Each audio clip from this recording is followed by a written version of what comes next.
కుండలిశయనా వేదండరక్షక అఖండ తేజ నయండనుండవే కుండలిశయనా వేదండరక్షక అఖండ తేజ నయండనుండవే పంకజలోచన శంకరనుత సంకటములు మాన్పవే పొంకముతోను ఏమిరా రామ నా వల్ల నేరామేమిరా రామ ఏమి రామ ఇలాగు కష్టములు నీ మహిమో నా ప్రారబ్ధమో ఏమిరా రామ నా వల్ల నేరామేమిరా రామ మందరధరణి సుందర పదములు ఇందిరేశ కనుగొందు జూపవే దినమొక వేడుగా ఘనముగ గడిపెద తనయుని మీదనో దయలేదయ్యో ఏమిరా రామ నా వల్ల నేరామేమిరా రామ సదయ హృదయ నీ మృదు పదములు నా హృదయ కమలమున వదలక నిల్పెదా సదయ హృదయ నీ మృదు పదములు నా హృదయ కమలమున వదలక నిల్పెదా రామ రామ భద్రాచల సీతారామదాసుని ప్రేమతో నేలవే ఏమిరా రామ నా వల్ల నేరామేమిరా రామ ఏమిరా రామ నా వల్ల నేరామేమిరా రామ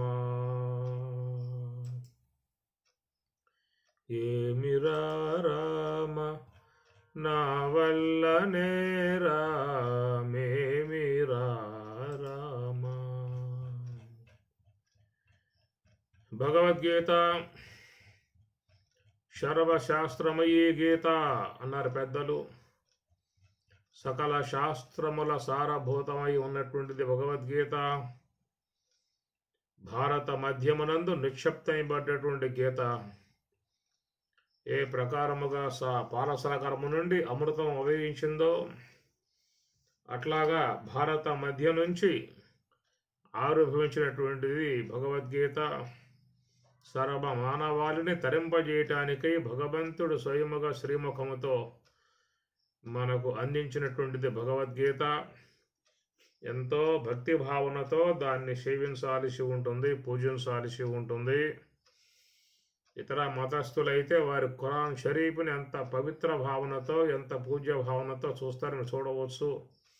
వాళ్ళ మసీదులలో ఆ ఖురాన్ షరీఫ్ అనేటువంటి యొక్క పవిత్ర గ్రంథముగా వాళ్ళు భావించి అది ఎంతో భగవత్ స్వరూపముగా, భగవంతుడే అల్లాయే అన్నట్లుగా వారు దాని ఎందు అంత మక్కువ భావన, మరి పూజ్య భావన పెట్టుకోవడం కారణంగానే వాళ్ళు ఆ మార్గంలో నడుస్తున్నటువంటి విధానం.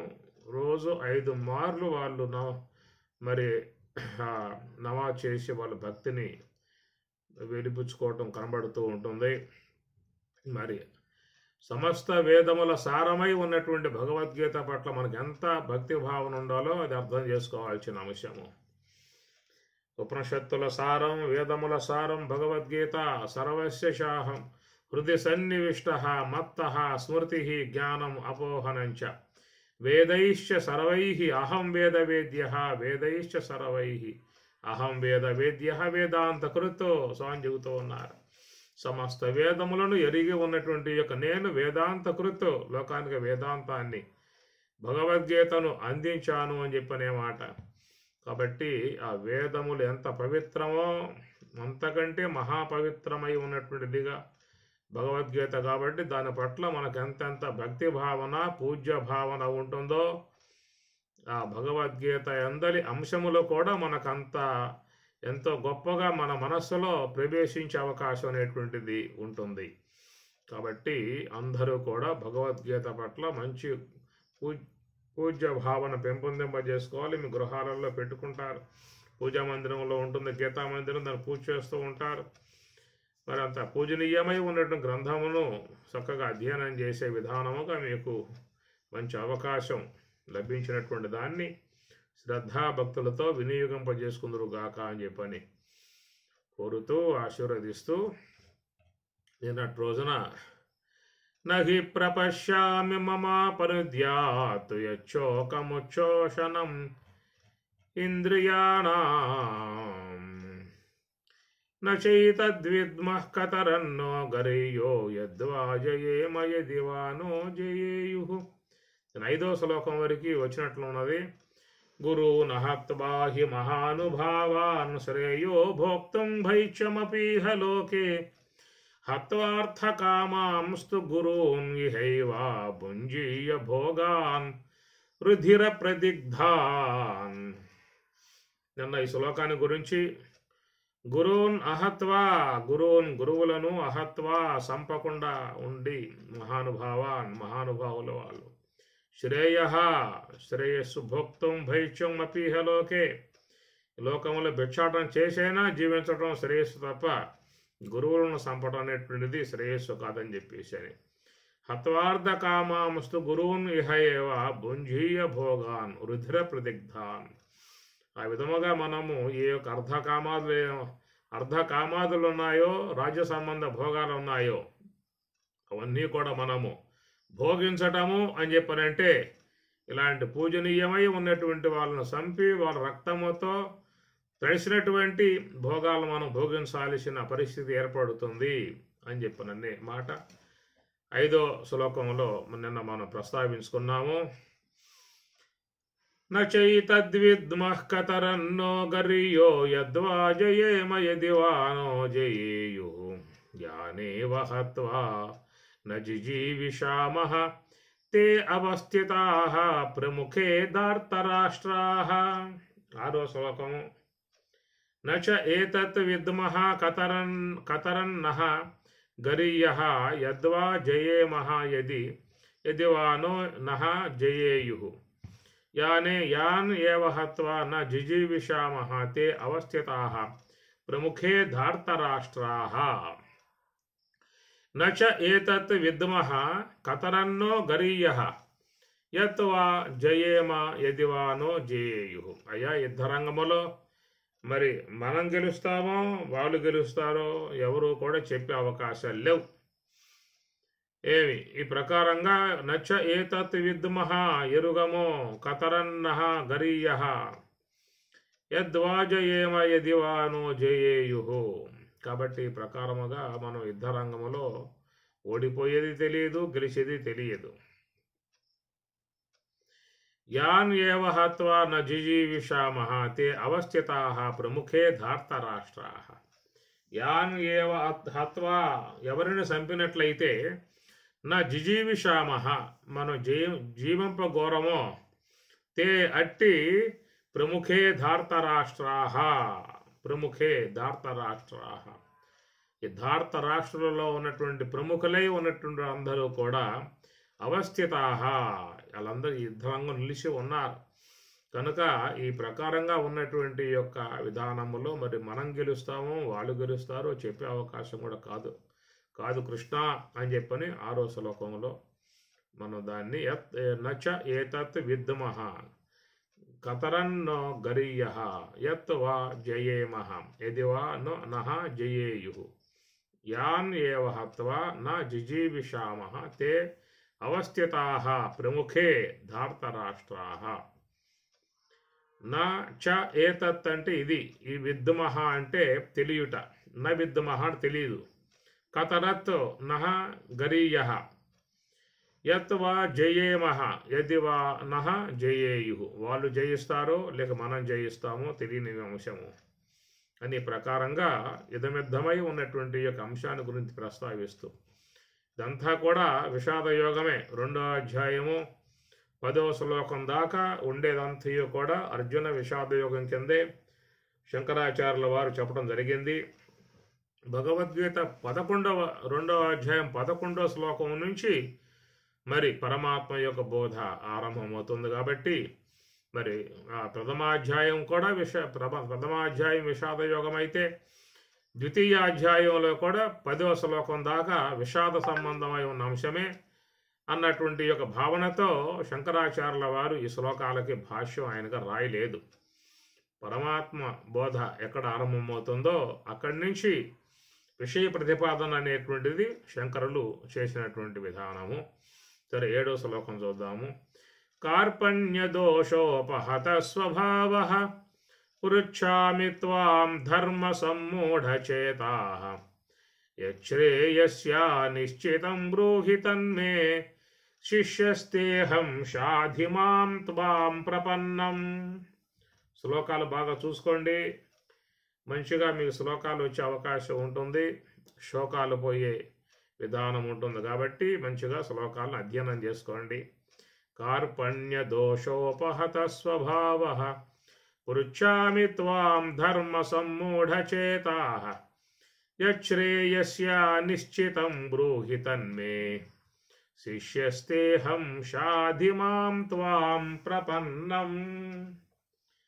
కార్పణ్య దోష అపహత స్వభావ పృచ్ఛామి త్వాం ధర్మ సమ్మూఢచేతా యత్ శ్రేయః స్యాత్ నిశ్చితం బ్రూహి తత్ మే శిష్యః తే అహం షాధి మాం త్వాం ప్రపన్నం. కృష్ణ, నా స్వభావం అనేటువంటిదన్న చూశా, అది కార్పణ్య దోష అపహత. కార్పణ్య దోషము చేత, కృపణత్వపు దోషము చేత నా యొక్క స్వభావము కొట్టబడిందయా. నాలో ఉన్నటువంటి వివేకం కోల్పోవడం జరిగింది. స్వభావ పృచ్ఛామి త్వాం ధర్మ సమ్మూఢచేత. కనుక ధర్మ సమ్మూఢచేత, ధర్మము యొక్క విషయంలో సమ్మూఢుడయ్యాను, సమ్మోహితుండయ్యాను. అందుచేత త్వాం నిన్ను పృచ్ఛామి అడుగుతూ ఉన్నాను అన్నాడు అర్జునుడు. యత్ శ్రేయః స్యాత్ నిశ్చితం. యత్ శ్రేయః స్యాత్, ఏ యొక్క మార్గంలో ప్రయాణం చేసినట్లయితే నాకు శ్రేయస్సు ఏర్పడుతుందో, మరి అలాంటి యొక్క విషయం నాకు నిశ్చితం బ్రూహి. నిశ్చితం, బాగుగా ఆ విషయాన్ని గురించి నాకు బ్రూహి చెప్పవలసింది. తత్ మే శిష్యః తే అహం షాధి మాం త్వాం ప్రపన్నం. అయా తే మీకు, అహం నేను, శిష్యః శిష్యుడను, మాం నన్ను, త్వాం నిన్ను ప్రపన్నం శరణ వేడితిని, మాం షాధి నన్ను మరి శాసించుము, ఆజ్ఞాపించుము అని చెప్పి అంటూ ఉన్నాడు. నా యొక్క స్వభావము కార్పణ్య దోషం వల్ల కొట్టబడి, మరి నాకు ధర్మం ఏదో అధర్మం ఏదో, శ్రేయస్సు ఏదో అశ్రేయస్సు ఏదో, ఏది బంధమో ఏది మోక్షమో, ఏది జ్ఞానమో ఏది అజ్ఞానమో, ఏ మార్గంలో పోవాలో ఏ మార్గంలో పోకూడదో అనేటువంటి యొక్క విషయంలో సందేహం కలిగి ఉన్నాను కృష్ణ. కాబట్టి త్వాం నేను నీ శరణ వేడుతూ ఉన్నాను. ధర్మ సమ్మూఢచేతా, ధర్మ విషయంలో సమ్మూఢుడనై ఉన్నటువంటి యొక్క మరి నాకు ఆ విషయాన్ని గురించి చక్కగా తెలియజేయవలసింది. నేను నీకు శిష్యుడను, నన్ను శాసించు, ఏ మార్గంలో పోతే నాకు శ్రేయస్సు ఏర్పడుతుందో నాకు అట్టి మార్గాన్ని బోధించమని చెప్పేసి అని ఈ విధముగా భగవంతుని అర్జునుడు శరణాగతి వేడుకోవడం అనేటువంటి యొక్క విషయం మనకి 7వ శ్లోకంలో వస్తుంది. ఇదే భక్తుడు భగవంతుణ్ణి ఆశ్రయించే విధానములో ఉన్న శరణాగతి అని చెప్పని అంటారు. ఇది చాలా మంచి శ్లోకము. సమస్త మానవాళికి చక్కటి మార్గాన్ని ప్రబోధించేటువంటి యొక్క శ్లోకము. గురువులను ఏ ప్రకారంగా శిష్యులై ఉన్నటువంటి వారు శరణ వేడాలో, శరణ వేడి గురువు అనుగ్రహానికి పాత్రులై చక్కటి జ్ఞాన మార్గంలో పయనింపటానికి మరి యోగ్యతను కలగజేసే విధానముగా ఉన్నటువంటి శ్లోకం ఇది. అందువల్ల శిష్య తే అహం షాధిమాం త్వాం ప్రపన్నం ప్రపన్నం పారిజాతాయ. ప్రపన్నం అంటే శరణ వేడుకోవటం అన్నమాట. ఆ శరణ వేడుకోవటం వల్ల గురు అనుగ్రహానికి పాత్రులై చక్కటి జ్ఞానాన్ని పొందే అవకాశము ఏర్పడుతుంది. కనుక మానవులు జీవితంలో గురు అనుగ్రహానికి, దైవ అనుగ్రహానికి పాత్రులు కావాల్సి ఉంటుంది. గురు అనుగ్రహానికి, దైవ అనుగ్రహానికి దూరులై ఉన్నటువంటి వారు అనేకమైనటువంటి కష్టాల పాలు అయ్యేటువంటి విషయాలుగా మనకి భాగవత రామాయణాదుల యందు మనం చక్కగా వాళ్ళు తెలియజేస్తూ ఉన్నటువంటిది. గురు కృపకు పాత్రులై ఉన్నటువంటి వారు ఎవరైనా కానీ కాక వాళ్ళు రక్షింపబడతారనేటువంటిది చక్కటి అంశం. ఇది శరణాగతి భావన అన్నారు. అందుచేత మరి మహాత్ములు అయినటువంటి యొక్క బ్రహ్మవేత్తలు గురువుల దగ్గర ఎవరు శిష్యులుగా ఉన్నారో వాళ్ళు ఎలాగా ప్రవర్తించాలో, ఏ విధముగా వాళ్ళు మరి గురువుని సేవించుకోవాలో, వారి ద్వారా తత్వజ్ఞానాన్ని పొందాలో అనేటువంటి యొక్క విషయాలన్నీ కూడా మనకి ఈ శ్లోకం ద్వారా తెల్లగా తెలియబడేటువంటి యొక్క అంశం. వివేకానంద స్వాముల వారు పరమహంసుల వారిని ఆశ్రయించి గొప్ప జ్ఞానాన్ని పొందడం జరుగుతుంది. మనకు మరి రామకృష్ణ పరమహంసుల వారి జీవిత చరిత్రలో మనం ఆ అంశాన్ని చూస్తాం. ఎంతో జిజ్ఞాస కలిగి ఉన్నటువంటి యొక్క నరేంద్రునికి సరైనటువంటి సమాధానం లభ్యం కాక మరి కలకత్తాలో ఉన్నటువంటి కాళికాలయంలో ఉన్నటువంటి పరమహంసుల వారిని ఆశ్రయించి ఆయన ద్వారా అనుగ్రహముతో గొప్ప దివ్య జ్ఞానాన్ని పొందినట్లుగా మనం దర్శిస్తాం. ఇట్లా అందరూ చాలామంది చూసినట్లయితే ఆ ప్రకారముగా భగవద్ అనుగ్రహానికి పాత్రులు, గురు అనుగ్రహానికి పాత్రులు అనేటువంటి యొక్క విధానం, పాత్రత అనేటువంటి విధానం చాలా గొప్పదై ఉన్నటువంటి విధానం. అందువల్ల భగవంతుని దగ్గర భక్తి కలిగి, గురువుల దగ్గర వినయ విధేయతలు కలిగి ప్రవర్తించేటువంటి వారే అచిరకాలంలో చక్కటి ఫలితాన్ని పొందే అవకాశం అనేటువంటిది ఏర్పడుతుంది. మరి బ్రహ్మేంద్ర స్వాముల వారి కుటుంబంలో ఎంత వ్యతిరేకత వచ్చి సిద్ధయ్యను బాధించినప్పటికీ కూడా మరి ఆ సిద్ధయ్య చూసినట్లయితే అరే మీరు కులం వేరు, మా కులం వేరు, పోరా అని చెప్పని ఆ బ్రహ్మంగారి కొడుకులు వాళ్ళందరూ కూడా ఈడ్చి పారేశారు, నెట్టి పారేశారు. ఎలాంటి విధాయకంగా వాళ్ళు మరి పరీక్షలు పెట్టినప్పటికీ కూడా అలాంటి వాటికి ఆయన గారు బాధ చెందకుండగా నిశ్చల మనస్సుతో, నిర్మల మనస్సుతో, స్వచ్ఛమైనటువంటి యొక్క మనస్సు గలవాడై బ్రహ్మంగారిని ఆరాధించి వారిని అర్చించి వారి ద్వారా దివ్య జ్ఞానాన్ని పొందిన విధానం మనం చూస్తాం. చరిత్రలో నిలిచిపోయినటువంటి యొక్క అంశం బ్రహ్మంగారు, సిద్ధయ్య. ఎంతోమంది శిష్యులు ఉండవచ్చు, కానీ మరి అలాంటి యొక్క విధానం రావటం కారణం ఏంటంటే పరిపూర్ణటువంటి యొక్క భక్తి అన్నమాట. చూద్దామా అంటే ఆయన మరి అన్య మతస్థుడుగా ఆ కాలంలో వ్యతిరేకతలు కూడా వచ్చాయి. అయినా కానీ ఆయన బ్రహ్మంగారి గొప్పతనాన్ని గుర్తించి ఆయన శిష్యుడై చక్కగా ఆయన సేవించుకుని చరితార్థుడయ్యాడు. చరిత్రలో ఆయన మిగిలిపోయాడు. ఎక్కడైనా బ్రహ్మంగారి ఫోటో పెట్టాము అంటే అక్కడ పక్కన సిద్ధయ్య ఉండాల్సిందే. ఇది చాలామంది బ్రహ్మంగారి నాటకాన్ని చాలా భక్తి భావనతో అనేక ప్రాంతాలలో వాళ్ళు ప్రదర్శిస్తూ ఉంటారు. నేను చాలా చోట్ల చూశాను బ్రహ్మంగారి నాటకం వేయటం. దాంట్లో కూడా ఎంత భక్తి భావనతో సిద్ధయ్య బ్రహ్మంగారిని ఆరాధించుకుంటాడో, ఎంతో గొప్ప జ్ఞానాన్ని ఆయన పొందుతాడో మనకు ఆ పద్యాలు అవన్నీ వింటూ ఉంటే చాలా సంతోషం కలిగేటువంటి విధానము. ఆ తత్వములు కూడా చాలా తాత్విక అంశముగా వచ్చే విధానాలు. బ్రహ్మంగారి నాటకంలో వచ్చే ప్రతి తత్వము ఒక పరమార్థాన్ని సూచించేవిగా, బ్రహ్మతత్వాన్ని బోధించేటువంటివిగా ఉండేటువంటి తత్వాలు అవన్నీ కూడా, అవన్నీ చాలామంది కంఠస్థమే. తత్వాలన్నీ కూడా బ్రహ్మంగారి నాటకాన్ని వాళ్ళు ఎంత శ్రద్ధగా ఆ కాలంలో చూసేవాళ్ళో మరి మనకు అర్థమవుతుంది. రాత్రి 8 గంటలకు కూర్చుంటే తెల్లవారుజామున 5 గంటల దాకా నాటకం సాగుతూ ఉంటుంది. అట్లాగే భక్తి భావనతో మరి ఆ నాటకాన్ని అప్పటి కాలంలో ఎంతోమంది వీక్షించగలిగారు. ఆ తత్వాలు చక్కగా వింటూ ఉంటేనే ఆనందం కలిగే విధానంగా ఉంటుంది. వద్దు వద్దు బుద్ధి వినవోయి, దూదే కుల సిద్ధ వద్దు వద్దు బుద్ధి వినవోయి, వద్దు వద్దు బుద్ధి వినవు, హద్దు తెలియనెవరి తరమో, సుదులు కావు పొద్దులు కావు, సూక్ష్మ రూపము తెన్ను తెలియా, వద్దు వద్దు బుద్ధి వినవో. అరే నాయన, అంత తేలిక అర్థమయ్యే విషయం కాదురా. కాబట్టి నీకు ఇది అర్థమయ్యే విషయం కాదు. పెద్ద పెద్ద మహానుభావులకే ఇది అర్థం కాని వ్యవహారం అయిపోయింది. నువ్వు ఎంత, నీ వయసు ఎంత, నీ విధానం ఎంత.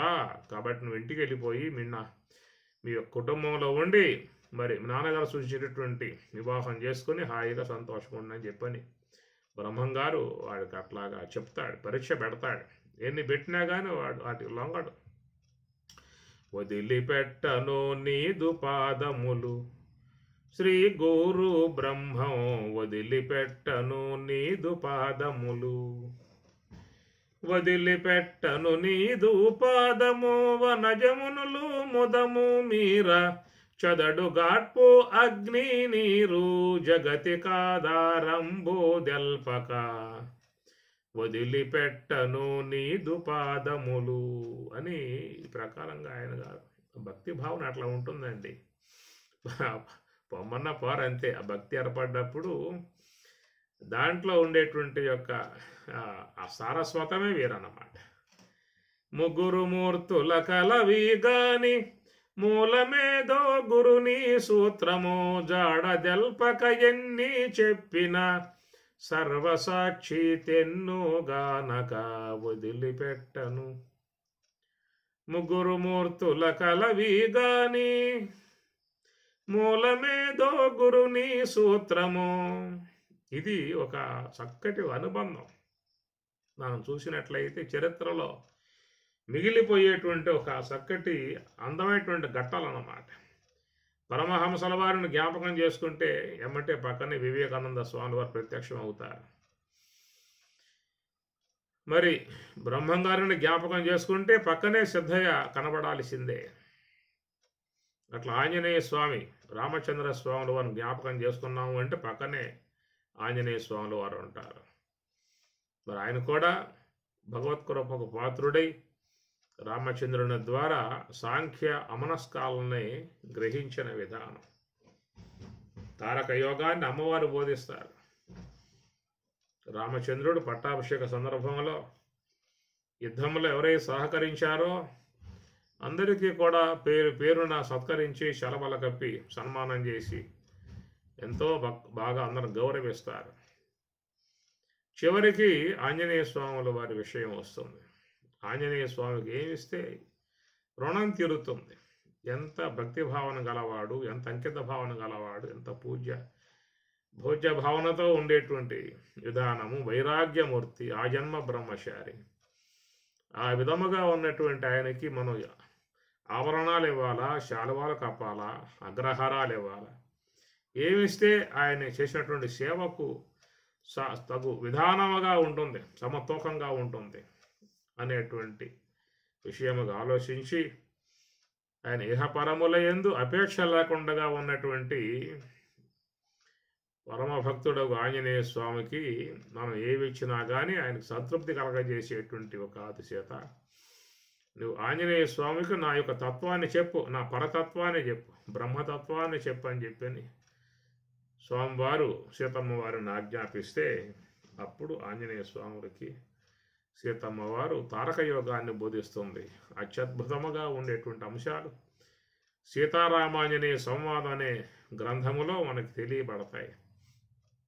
మీకు ఏదైనా అపేక్ష ఉంటే గ్రంథాన్ని తెప్పించుకోండి. స్వరాజ్య ఆశ్రమం కూడా అతి త్వరలో సీతారామాంజనేయ పుస్తకాన్ని ప్రింట్ అయిపోతూ ఉన్నది కనుక అది చాలామంది ఆ పుస్తకాన్ని ప్రింట్ చేసిన విధానం ఉన్నది. గృహములో ఉండదగిన పుస్తకం శ్రీ సీతారామాంజనేయ సంవాదము అనే పుస్తకం చాలా బాగా ఉంటుంది. దాంట్లో తారక యోగము, సాంఖ్యయోగము, అమనస్క యోగం 3 వస్తాయి. తారక యోగం అద్భుతమైనటువంటి యొక్క సాధనాంశముతో చేరి ఉన్న విధానం.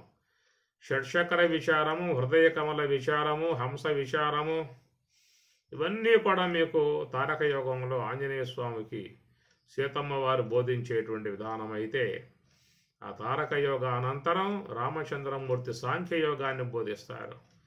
ఆ సాంఖ్యయోగములో స్థూల పంచకరణ, సూక్ష్మ పంచకరణ, పంచకోశ వివేకము, సచ్చిదానందాది బ్రహ్మము యొక్క లక్షణ వివరణ, ఇవన్నీ చాలా అంశాలు మీకు ఆ సాంఖ్యములో రాముడు బోధించేటువంటి విషయము. చివరికి మరి రాముడు తన యొక్క హస్తాన్ని ఆంజనేయ స్వాముల వారి యొక్క మస్తకం మీద ఉంచి బ్రహ్మోపదేశం చేయటం కూడా ఉంటుంది. అట్లా బ్రహ్మోపదేశాన్ని చేసినప్పుడు వెంబటే ఆంజనేయ స్వామి పరిపక్వత కలిగి ఉన్నటువంటిది కాబట్టి వెంబటే ఆ యొక్క స్వరూపానుభవాన్ని పొందిన విధానం కూడా మనకి ఆ సాంఖ్యయోగంలో లాస్ట్లో తెలియజేసే అంశం. అటి తన్నుగాంచి ఆనందమూర్తి చిత్రరూపమట్లు చేష్టలుడిగి తనువు మరచి కొంత తడవూరకుండెనో ఆంజనేయుడో హేమాద్రితనయ అని పరమశివుడే ఆశ్చర్యపోతాడు. విలిప్తమాత్రంబైన ఘనులు ఎన్నగలేరు క్షణము సర్వ జగద్విలక్షణము బొందు నుతియింపతరమే ఎవ్వారికైనా విలిప్తమాత్రంబైన చిటిక వేసినంత కాలం ఎవరైతే జగత్తు యొక్క అనుబంధం లేకుండా, జగత్తుతో సంబంధం లేకుండా ఆ మనస్సును పరమాత్మలో పెడతారో అలాగా ఆ దివ్యానుభవాన్ని పొందినటువంటి వారి గురించి కొనియాడటం ఎవరికి కూడా సాధ్యం కాదంటారు. అంతటి గొప్ప అనుభవమును పొందినటువంటి ఆంజనేయ స్వామికి ఆ తర్వాత అమనస్క యోగాన్ని బోధిస్తాడు. అమనస్క యోగం చాలా బాగా ఉండే అంశం. అది ఎంత అద్భుతమో అని చెప్పనంటే అది చదివే వాళ్ళకు మాత్రమే తెలియబడుతుంది. చాలా గొప్పగా ఉన్నటువంటి ఆ పద్యాలన్నీ కూడా శేషపద్యములు, మత్యేభములు, తేటగీతులు, ఉత్పలమాల అనేక విధాయకాలుగా ఆ పద్యాలు అలరేస్తూ ఉంటాయి. దాంట్లో భావాలు కూడా మనసును తాకుతాయి. గొప్ప ఒక అనుభూతికి తీసుకోబోయే విధానంగా ఉండేటువంటివి మన సీతారామాంజనేయులో ఉండేటువంటి అమనస్క యోగం అనేటువంటి పద్యాలు చాలా బాగా ఉండే పద్యాలు. మనసు సుషిప్తి ఎందిన సిమరజ్ఞన నేమియుతోపకుండు నెమ్మనమటు మేలు కొన్నను సమస్త జగంబులు గల్గి దోసు ఈ ఘనతర బంధ మోక్షమయ కారణ కార్యములెల్ల తానయ్యై అనిశములో విలిందిరుగునారయ నెమ్మనమట్లుగావునన్. మనసు గురించి బోధిస్తూ ఎంత అద్భుతంగా చెబుతాడు దాంట్లో స్వామివారు. మనసు సుషిప్తి ఎందెన సిమరజ్ఞన నేమియుతోపకుండు నమ్మనమటు మేలు కొన్నను సమస్త జగంబులు గల్గి దోచు. ఈ మనస్సే అన్నింటికీ మూల కారణం అని చెప్పినట్టు ఆ మనసు సుషిప్తిలో కనుక లైవ్ అయిందా అంటే ఏమీ తెలియబడవు, మొత్తం లైవ్ అయిపోతాయి.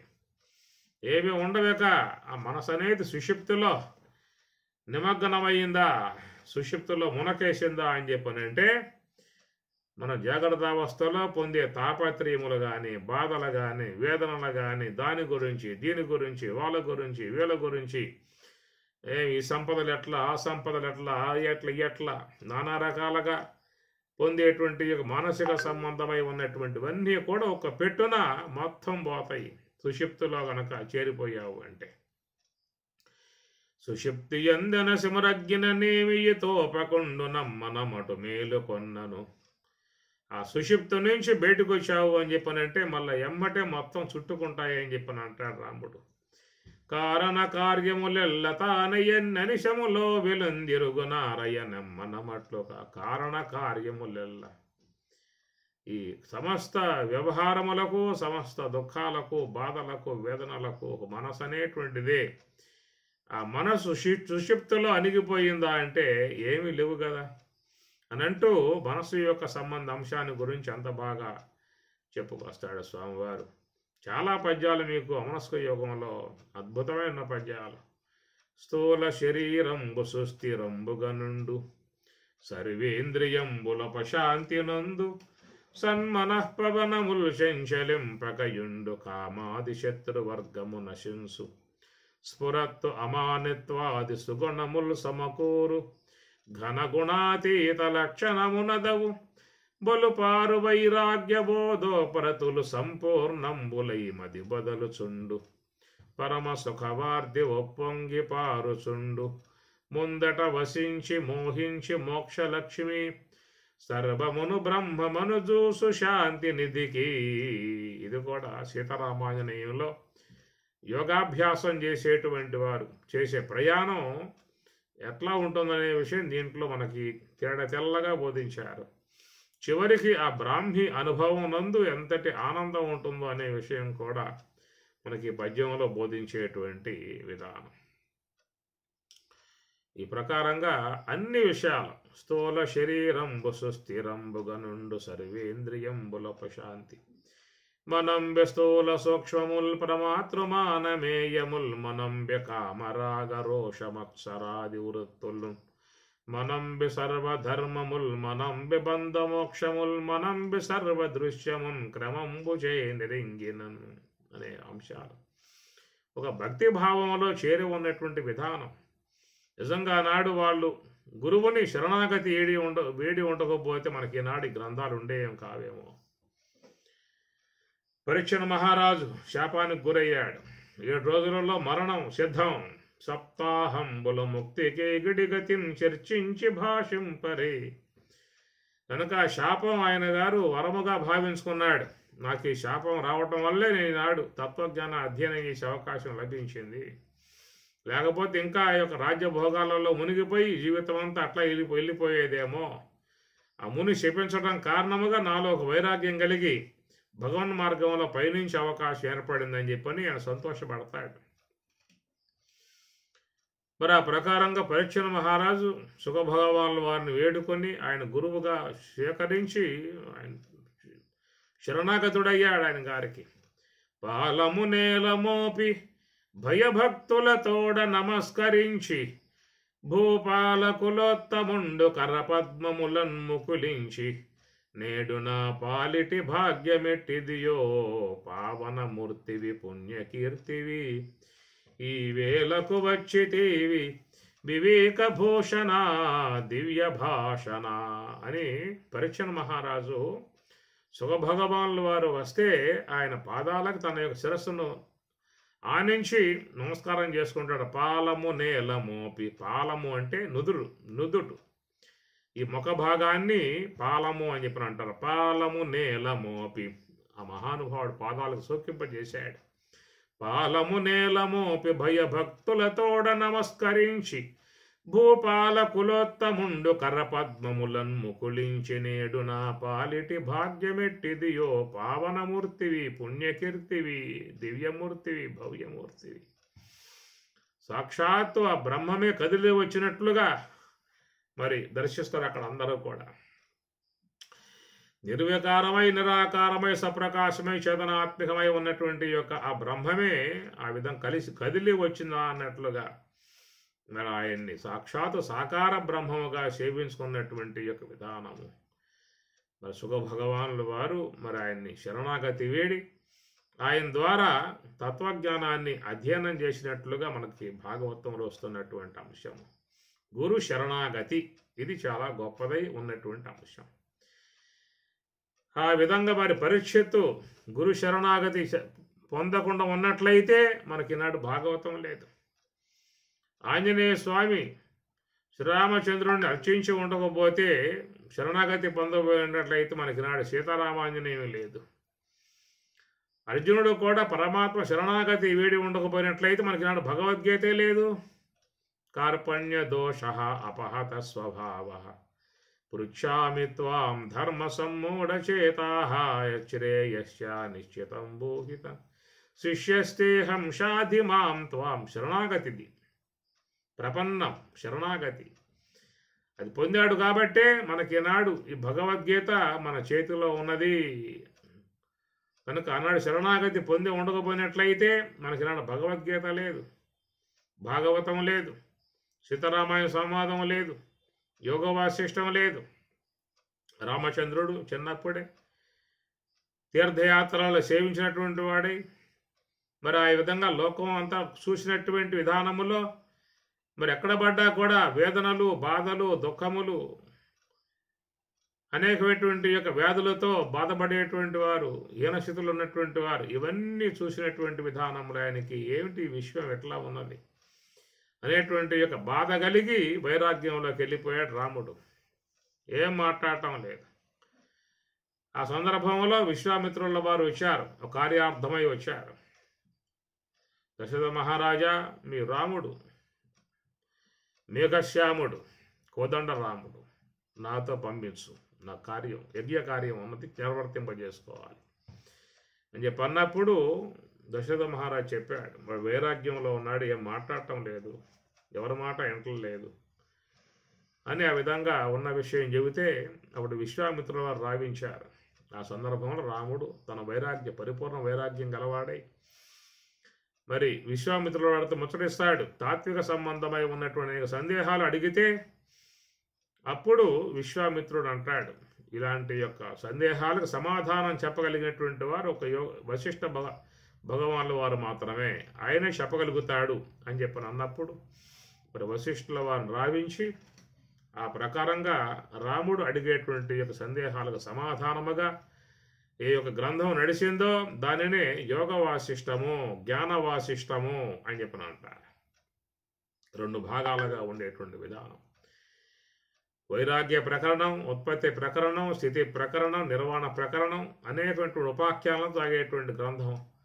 33,000 శ్లోకాలుగా ఉన్నటువంటి గ్రంథం ఎట్లా వచ్చిందా అని చెప్పనంటే అన్నట్టు రాముడు వైరాగ్యం కలిగి గురువుని ఆశ్రయించి శరణాగతి వేడి ఆయన ప్రార్థించటం కారణముగా మరి ఆ ప్రకారంగా మనకి యొక్క మరి యోగ వాసిష్టం అనేది మనకు అద్భుతమైన గ్రంథం చేతికి వచ్చిందంటే అది గురు శిష్యుల యొక్క అనుబంధం అలాంటిది.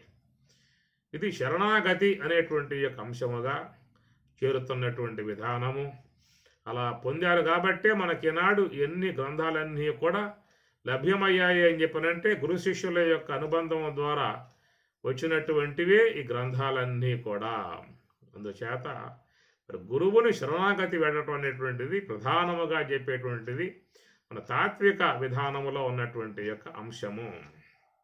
కృష్ణ పరమాత్మంతటి మహానుభావుడు సాందీపుని ఆశ్రయించి ఆయన ద్వారా తత్వజ్ఞానం అంతా కూడా అధ్యయనం చేసిన విధానముగా మనకు భాగవతంలో వస్తుంది.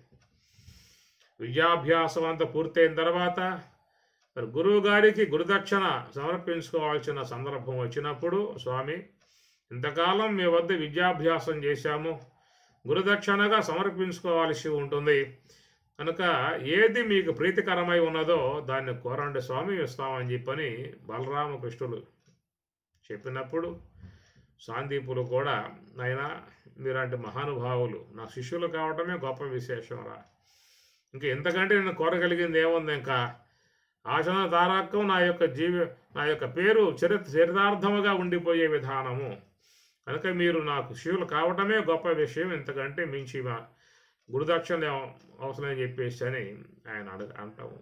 కానీ వీళ్ళు మాత్రం లేదు, ఒక ఆచారం లోకంలో ఉన్నది పాటించాల్సి ఉంటుంది.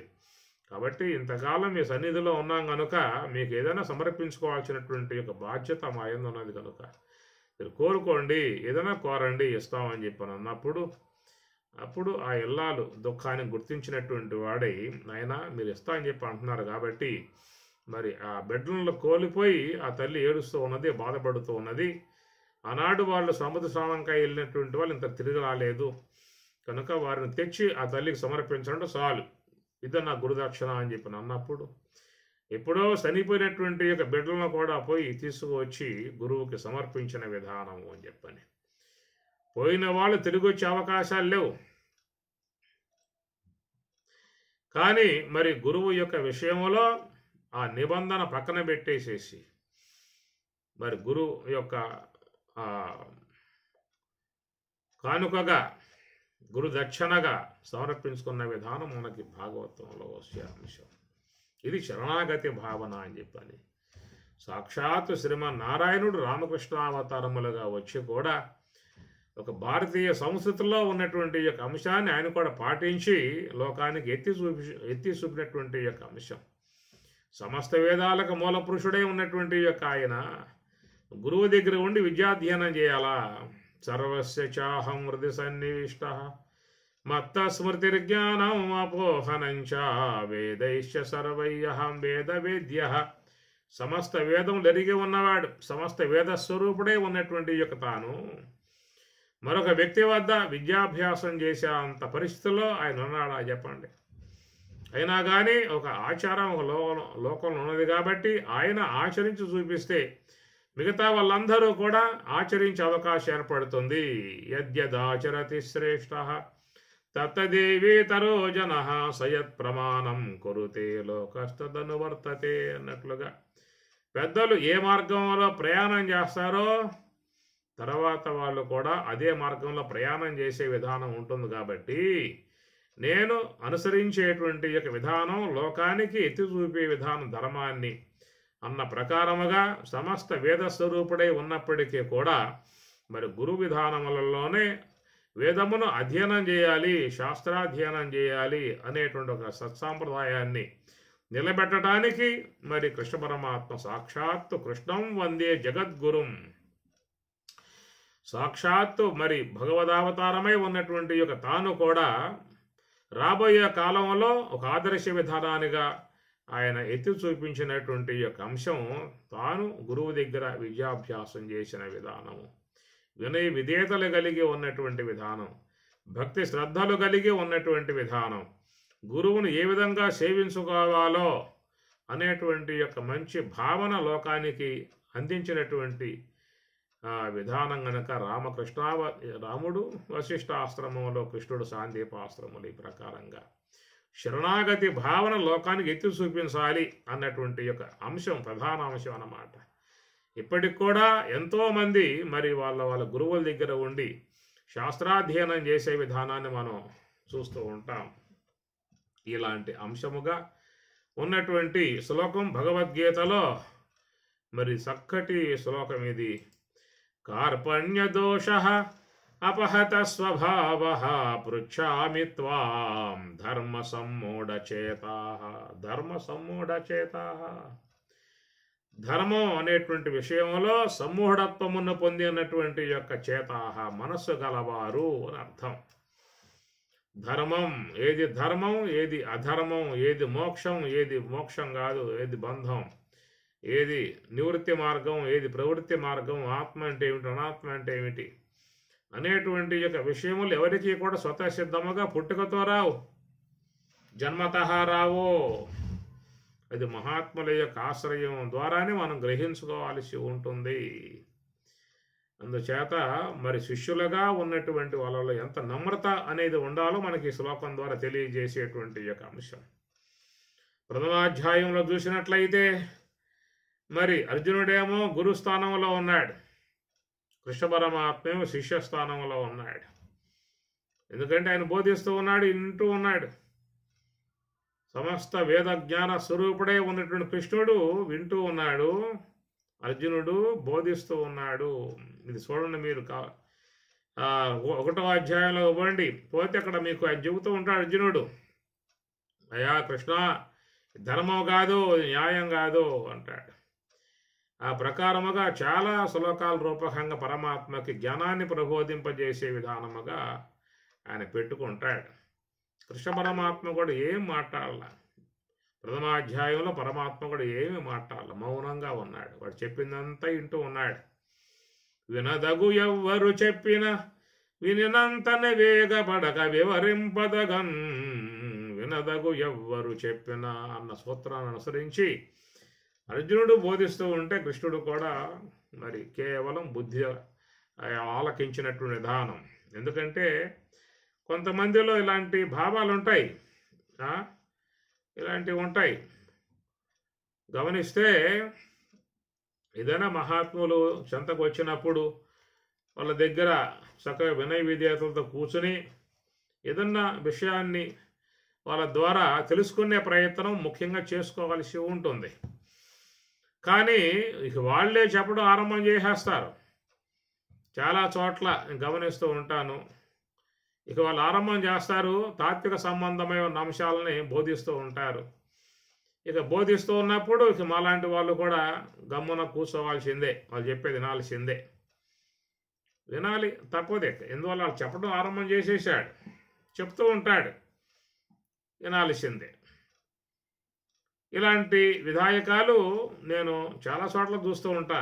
మహాత్ములు వాళ్ళ ద్వారా చెప్పించుకోవాల్సింది పోయి వాళ్ళకి వీరు చెప్పే స్థాయిలక వచ్చేస్తారు. చెప్పుకుంటూ పోతూ ఉంటారు.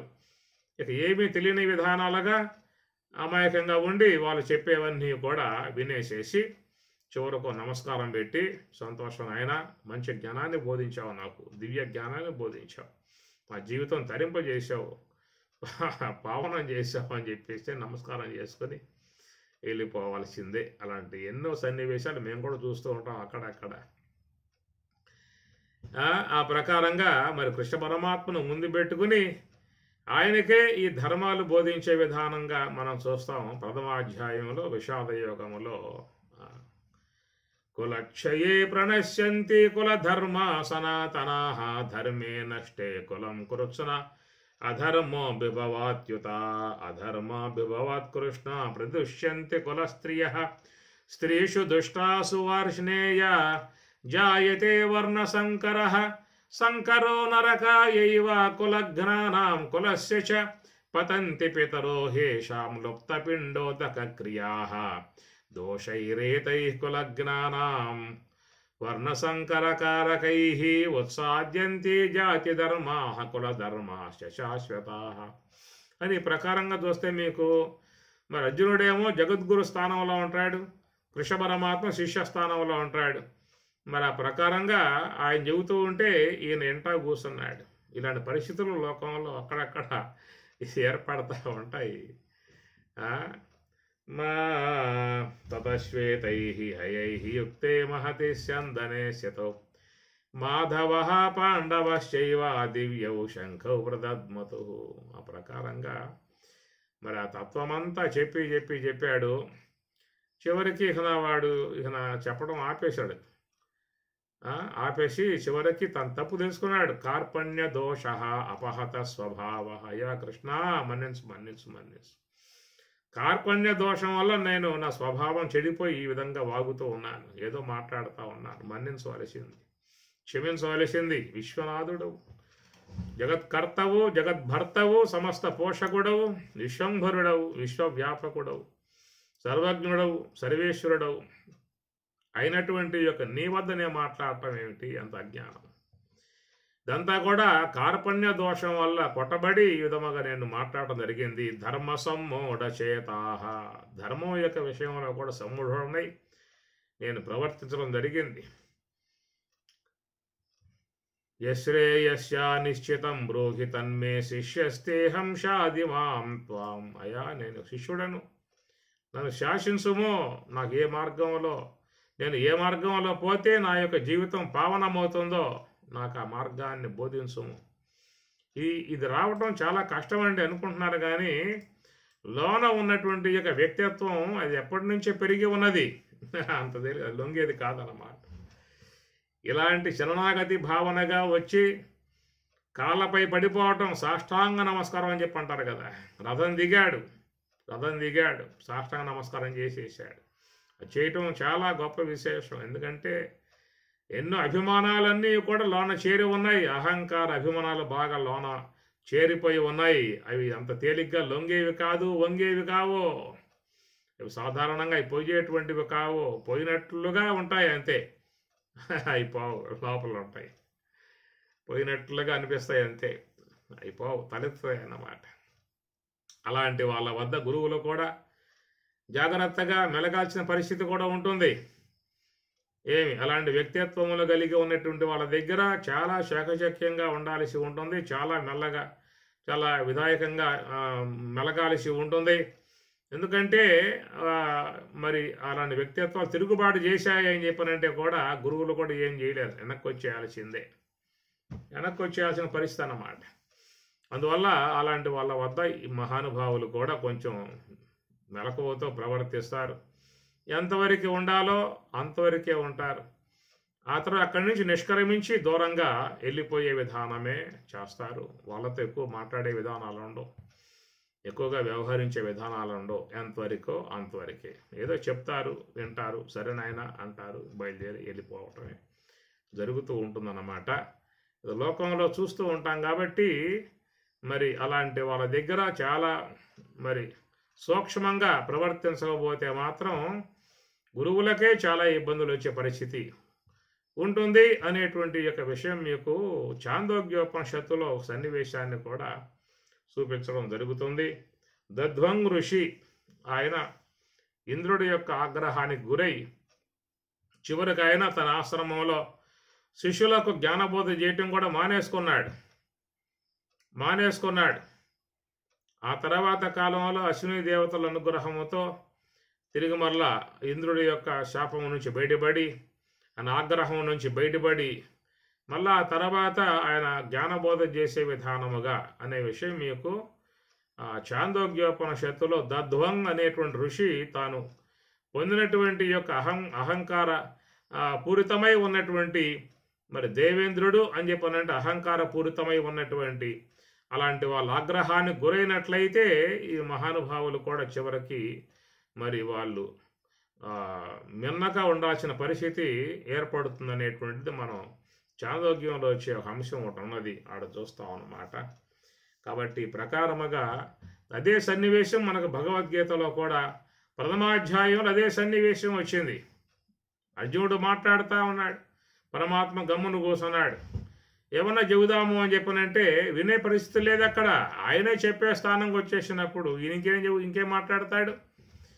కాబట్టి వాటిలో పరిపక్వత రావాలి, అదే పరివర్తన రావాలి, ఆయనలో మార్పులు రావాలి, ఆయనలో సరైనటువంటి విధానం రాగలిగితేనే మనమైనా మాట్లాడే అవకాశం ఉంటుందనేటువంటి భావనతో పరమాత్మ కూడా చాలా ఆయన అంత విశ్వంభరుడై ఉన్న, సాక్షాత్ అవతారమూర్తి అయి ఉన్న, ఎంత విశ్వవ్యాపకుడై ఉన్న విధానం ఆయనలో ఉన్నప్పటికీ కూడా మరి దాన్ని లెక్క చేయకుండా వ్యవహరించిన విధానం అర్జునుడు అది మనకి ప్రథమాధ్యాయంలో గోచరిస్తుంది. ఈ ప్రకారముగా ఒక అధ్యాయం అయ్యే పర్యంతం ఆయనలో మార్పు రాలేదని అర్థం. ఎంతటి అహంకారము, ఎంతటి దర్ప విధానాలు అనేటువంటి విషయం చూసినట్లయితే ఒక అధ్యాయం అయిపోయే పర్యంతం వరకు ఆయనలో మరి పరివర్తన విధానం అనేటువంటిది మరి రాకుండా ఉన్నటువంటి విధానం. ఎందుకంటే వాళ్ళల్లో మార్పు రావాలే తప్ప మనం ఏదైనా ఒకవేళ ఈ తప్పురా అని చెప్పనంటే చెప్పేవలేవయా నా తప్పు అని చెప్పనంటూ నీ తప్పు నువ్వు తెలుసుకో ముందు అన్న తిరుగుబాటులో చేసే వ్యవహారం ఉంటుందన్నమాట. కాబట్టి ఒక మాట చెప్పి 10 మాట అనిపించుకోవడం కంటే గమ్మున ఉండటం శ్రేష్టమనేటువంటి యొక్క విధానం మనకు బోధపడుతుంది భగవద్గీత 1వ అధ్యాయాన్ని బట్టి. ఎదుటి వ్యక్తిలో పరివర్తన విధానం రాకుండా కనుక మాట్లాడినట్లయితే గౌరవం మిగిలే అవకాశాలే ఉండవు. కాబట్టి పరమాత్మ అంతటి మహానుభావుడు కూడా ఏం మాట్లాడకుండానే గమ్మునే కూర్చున్నాడు. చెప్పొచ్చు కదా అని చెప్పనంటే చెప్తే వాడు ఇన్ని రకంగా లేడు. ఇక్కడ చెప్పినా గౌరవం అనేటువంటిది మిగలదు. కాబట్టి ఆయన ఊరుకున్నాడు. ఎప్పుడు పరమాత్మ నోరు ఇప్పి మాట్లాడాడు అని చెప్పనంటే 7వ శ్లోకమైన కాడి నుంచి తర్వాత వచ్చే అంశం అన్నమాట. ఇక్కడ పూర్తిగా అతనిలో మార్పు అనేటువంటిది వచ్చింది. ఈ మార్పు అనేటువంటిది పూర్ణంగా రావాలి. పూర్ణంగా రాగలిగితేనే చూడండి, కొంతమంది పాకాలను బాగా పడతారు. ఆ పాకం బాగా తిప్పుతూ ఉంటారు. తిప్పి తిప్పి తిప్పి తిప్పి తిప్పి ఏ విధంగా ఏమి తిప్పుతావరా అని చెప్పి అడుగుతావు. నీ చేయి నిప్పటడం లేదు, తిప్పడం లేదయా అది పక్వం కాలేదు, పొదును రాలేదు, దాంట్లో పరిపక్వత రాలేదు అని చెప్పన్న విషయం చెబుతుంటారు వారు. అది వచ్చేదాకా తిప్పాల్సిందే. ఆ పాకం బాగా మంచిగా ఒక అనువుగా వచ్చిన తర్వాతనే దాన్ని కాస్త తీసి ఆయా వస్తువులుగా తయారు చేసేది మనం చూస్తూ ఉంటాం. ఒక పరిపక్వత, ఒక పాకం రావాలి. చెట్టుకు ఏర్పడేటువంటి ఆ పిందె తినటానికి యోగ్యం కాదు, కాయ తినటానికి యోగ్యం కాదు. కనుక అది కూడా పక్వత చెందాలి. ఆ పిందె నుంచి కాయ నుంచి పండు, ఆ పండు స్థాయిలోకి వస్తే ఆ చెట్టును ముగ్గితే అప్పుడు దాంట్లో ఉన్నటువంటి ఆ సారస్వతమే వేరు, దాంట్లో ఉన్నటువంటి యొక్క ఆ రసాలే వేరు, ఆనందమే వేరు, ఆ సంతోషమే వేరు. చూపురులకు ఆనందం కలగజేస్తూ ఉంటుంది, దాన్ని భుజించే వారికి పరమానందం కలగజేస్తుంది.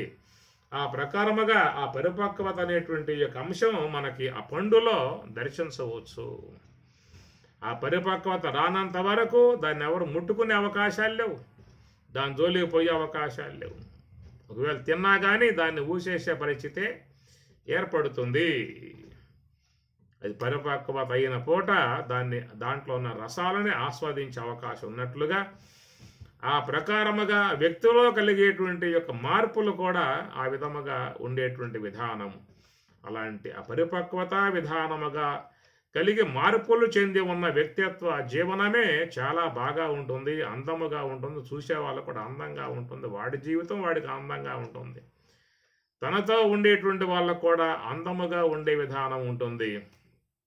ఇది చాలా గొప్ప శ్లోకము.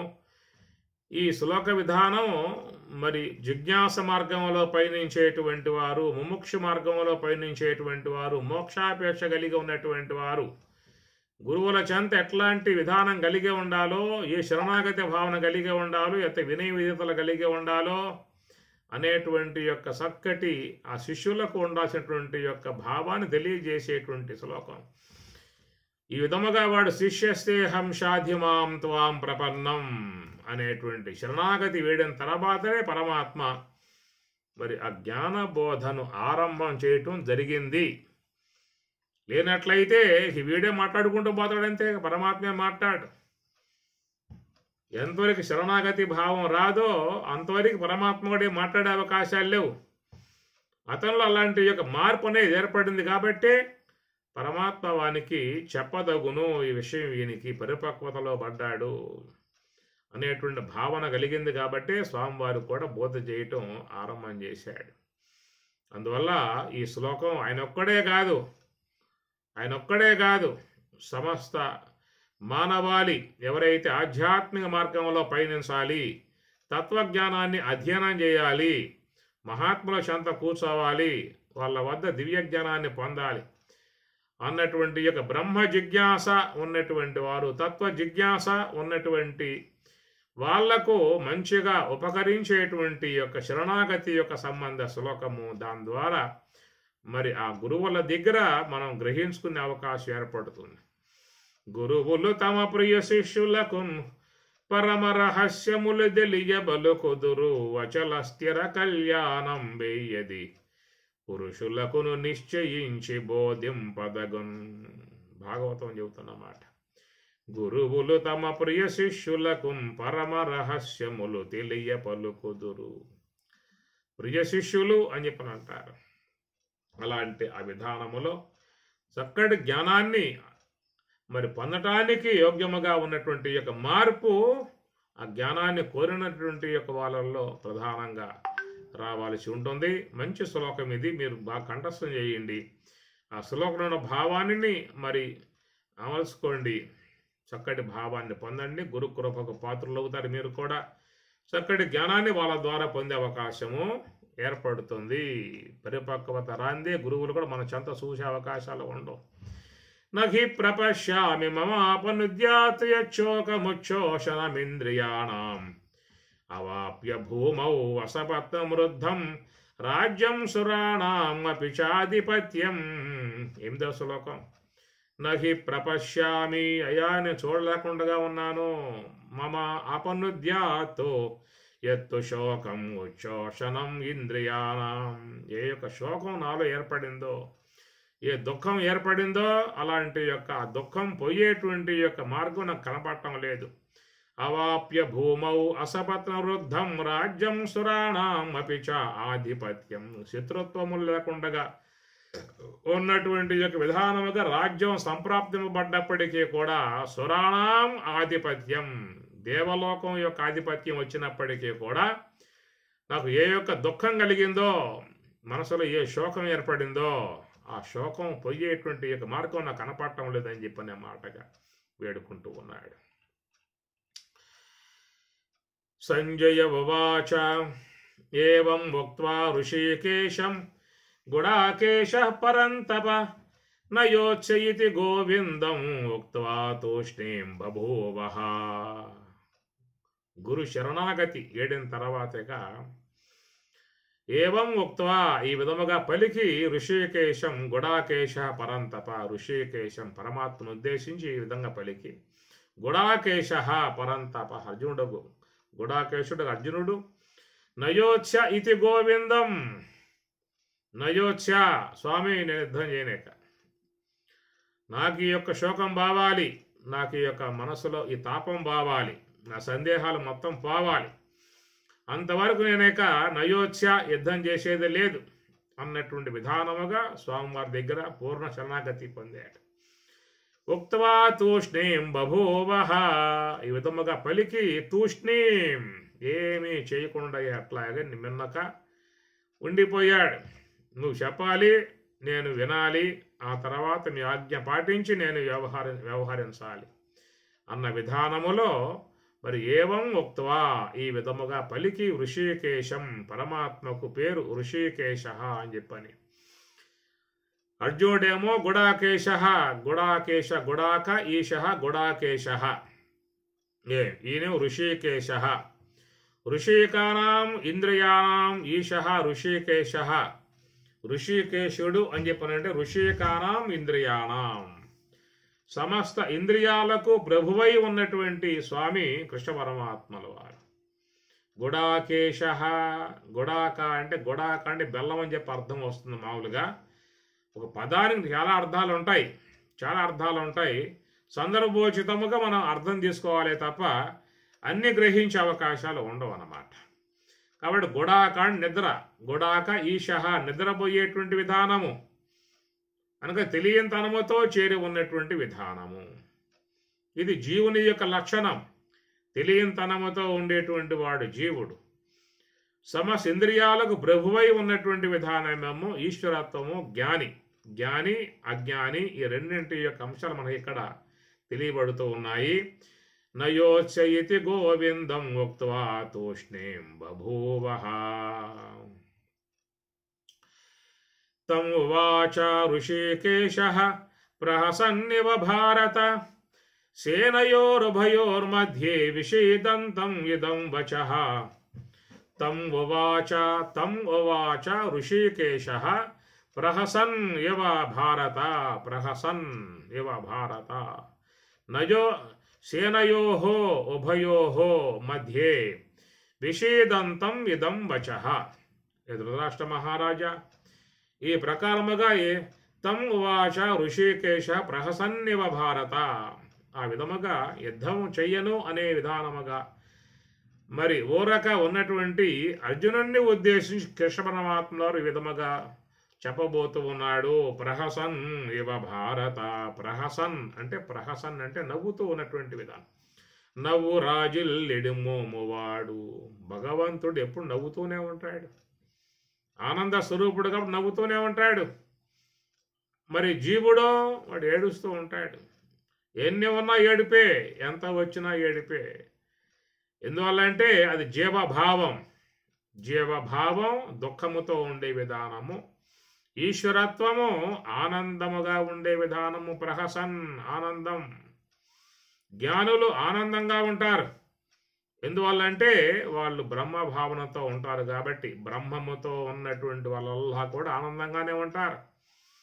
ఈ ప్రపంచముతో ముడివేసుకుని ఉన్నంత కాలం వాళ్ళు దుఃఖాన్ని పొందే విధానముగానే ఉంటుంది. ప్రపంచముతో ఉన్నావా దుఃఖము, వేదన, బాధలు, సమస్యలు అన్నీ కూడా వచ్చి పడతాయి.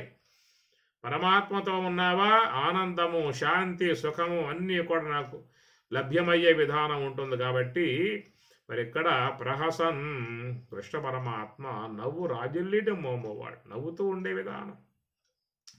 చిదానందేన కృష్ణేన, పరమాత్మ ఎట్లా ఉంటాడని చెప్పానంటే చిదానందేన కృష్ణేన చిత్తు ఆనందేన, ఆనంద స్వరూపుడు. కనుకనే కృష్ణావతారంలో చూసినట్లయితే ఆయన ఎప్పుడు కూడా నవ్వుతూనే ఉంటాడు, ఎక్కడ దుఃఖపడిందే లేదు. ఎన్ని సంకటములు వచ్చినా, ఎంతమంది దాడి చేసినా, ఎంతమంది వైరముతో వచ్చినా,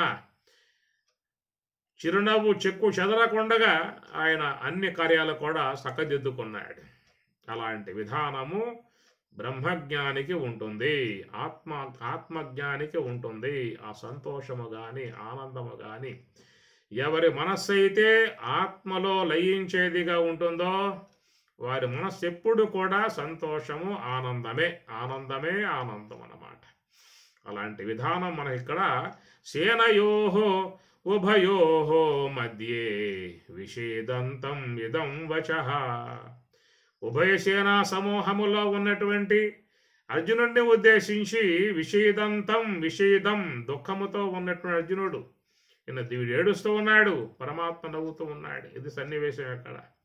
విషేదంతం ఇదం వచః, దుఃఖిస్తున్నటువంటి అర్జునుడిని ఉద్దేశించి పరమాత్మ ఈ విధముగా చెప్పబోతున్నాడయ్యా అని చెప్పేసి సంజయుడు ధృతరాష్ట్రునికి చెప్తున్నటువంటి విషయము 10వ శ్లోకం.